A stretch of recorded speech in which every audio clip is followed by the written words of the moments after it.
Subscribe and share my channel Sudarsana. నమస్కారం. శ్రీదేవి భాగవతం కథలను తెలుసుకుందాం. శ్రీమాత్రే నమః. శ్రీ గురుభ్యో నమః. శ్రీమద్దేవి భాగవతము 7వ స్కందము. పాము కాటువేయగా రోహితుడు మరణించుట, రాణి విలపించుట, వారి ఎడల చండాలుడు క్రూరముగా ప్రవర్తించుట. సూతుడు చెప్తున్నాడు శౌనక, రాజకుమారుడగు రోహితుడు ఆడుకోవటానికి బయటికి వెళ్ళాడు. అతనితో అనేక మంది బాలురున్నారు. ఆడుకున్న తరువాత వారు దర్భలను తెంచుతూ ఉన్నారు. రాజకుమారుడు తన శక్తికి తగినట్లు వేళ్లతో కుశలు కొన భాగములు గల కోమలమైన దర్భలను పెకలిస్తూ ఉన్నాడు. దీనివలన నా గురుదేవులు ప్రసన్నులగుదురు ఇట్లు పలుకుతూ 2 చేతులతో కుశలను పెళ్లగింప ప్రయత్నిస్తూ ఉన్నాడు. ఉత్తమ లక్షణములు గల సమిధలను కుశలను కావలసినన్ని ప్రోగు చేశాడు.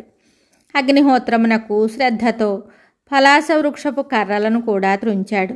అన్నింటినీ ఒక మోపుగా కట్టాడు. దానిని తల మీద నుంచుకొని నడుస్తూ వస్తున్నాడు. బాలకుడు మిగుల సుకుమారుడు. నడిచి నడిచి అలసిపోయాడు. అతనికి దప్పికవుతోంది. ఆ బాలుడొక జలాశయాన్ని చూశాడు. ఆ సమీపంలోనూ తల మీదనున్న బరువును దింపాడు. కావలసినంత నీరు త్రాగి అచ్చట కొంతసేపు విశ్రమించాడు. తరువాత పుట్టపైనున్న మోపును ఎత్తసాగాడు. ఇంతలో విశ్వామిత్రుని ప్రేరణతో ఒక పెద్ద విషసర్పము ఆ రంధ్రము నుండి బయటకు వచ్చింది. అది ఎంతో భయంకరంగా ఉంది. వెంటనే రాజకుమారుని కాటువేసింది. కాటువేయగానే రోహితుడు భూమి మీద పడిపోయాడు. తమ స్నేహితుడు మరణించినని తెలుసుకొని బాలురందరూ బ్రాహ్మణుని ఆశ్రమానికి వెళ్ళిపోయారు. భయము వలన ఆ బాలకుల హృదయములందు వ్యాకులత వ్యాపించింది. మిక్కిలి ఉద్వేగముతో రోహితుని తల్లి ఎదుటకు వెళ్ళి వారు ఇలా చెప్తున్నారు. బ్రాహ్మణదాసి, నీ కుమారుడు ఆడుకొనుటకు బయటకు వెళ్ళి ఉండెను. మేమందరము అతని వెంట ఉన్నాము. ఒక సర్పమచ్చట నీ కుమారుని కాటువేశాను. దానివలన అతడు అక్కడికక్కడే మరణించెను. అశనిపాతము వంటి ఆ మాట విని రాణి మూర్ఛితురాలై మొదలు నరికిన అరటి చెట్టు వలె భూమి మీద పడిపోయింది. అప్పుడు బ్రాహ్మణుడు కోపంతో రాణి యొక్క ముఖం మీద కాసిన నీళ్లు చల్లాడు. వెంటనే రాణికి స్పృహ వచ్చింది. అప్పుడు ఆ బ్రాహ్మణుడు ఆమెతో అంటున్నాడు, దుష్టురాల, సాయంకాల సమయమున ఏడ్చుట అశుభ సూచకము. దీనివలన ఇంటిలో దారిద్ర్యం ప్రవేశిస్తుంది. దీనిని తెలిసి కూడా ఎందుకు ఏడుస్తున్నావు? నీ హృదయంలో ఏమాత్రము సిగ్గునకు చోటు లేదా? ఇట్లు బ్రాహ్మణుడు అడుగగా రాణి సమాధానమేమీయును ఇవ్వలేదు. పుత్రశోకముతో దుఃఖిస్తున్న ఆ నిస్సహాయరాలు ఏడుస్తూనే ఉంది. ఆమె ముఖము కన్నీటితో తడుస్తోంది. తలయందలి జుట్టు చెల్లాచెదరై ఉంది. ఆమె స్థితి దయనీయమై ఉంది. రాణి శరీరమంతయు ధూళి దూసరితమై ఉంది. మరలా కోపావేశంతో బ్రాహ్మణుడు రాణితోటి అంటున్నాడు, దుష్టురాల, నీవు ధిక్కరింపదగిన దానవు. నీకు మూల్యమును చెల్లించి కూడా నా పనులను చేయుటకు నీవు ఉద్యమించుటలేదు. నీవు ఈ పని చేయలేకపోయినచో నా వద్ద ద్రవ్యమెందుకు తీసుకున్నావు? ఇట్లు పదే పదే నిష్ఠురమైన మాటలను పలుకుతూ బ్రాహ్మణుడు రాణిని బెదిరించసాగాను.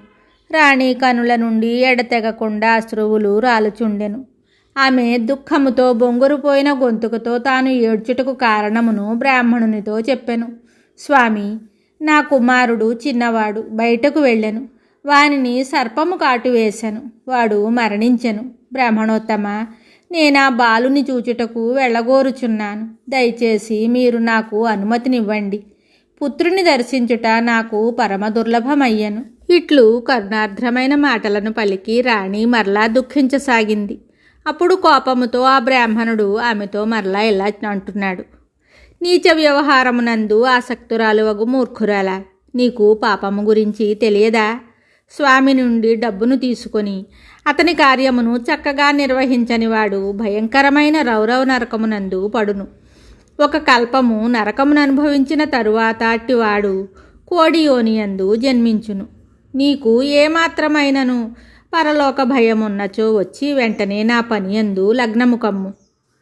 అప్పుడు బ్రాహ్మణుడు ఇట్లు పలుకుగా వణికిపోతూ రాణి అతనితోటి ఇలా అంటోంది, ప్రభు, మా మీద కృప చూపండి, మీరు ప్రసన్నులు కండు. బాలుని చూసి వెంటనే వచ్చేదను. ఈ మాత్రము సమయము నాకు అనుగ్రహించండి. అచ్చటికి వెళ్ళుటకు నన్ను ఆజ్ఞాపించండి. ఇట్లు పలికి రాణి తల వంచి బ్రాహ్మణుని పాదాల మీద పడింది. పుత్రశోకమున మిగుల దుఃఖితయ్య ఆమె విలపిస్తూ ఉంది. తరువాత రోషముతో నేత్రములు ఎర్రవారగా కోపించిన బ్రాహ్మణుడు రాణితో మరలా ఇలా పలుకుతున్నాడు, నీ కుమారునితో నాకేమి పని? నీవు ముందు ఇంటి పని చేయుము.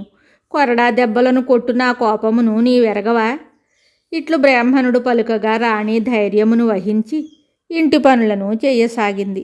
పాదములను ఒత్తుట, తైలమర్దనము మొదలగు పనులను చేసింది. ఈ పనులు చేస్తూ ఉండగా అర్ధరాత్రి సమయం అయ్యింది. బ్రాహ్మణుడు రాణితోటి అంటున్నాడు, నీవిప్పుడు నీ కుమారుని దగ్గరికి వెళ్ళవచ్చును. అతని దహన సంస్కారములు చేసి తొందరగా ఇంటికి తిరిగి రమ్ము. నీ వలన నా ఇంటి పనులకు ఏమాత్రమో ఆటంకము కలగరాదు. మిగతా కథ తరువాయి భాగంలో తెలుసుకుందాము. శుభం. శ్రీ దేవి భాగవతం తరువాయి భాగంలో మళ్ళీ కలుద్దాం. నమస్కారం. Subscribe and share my channel Sudarshana.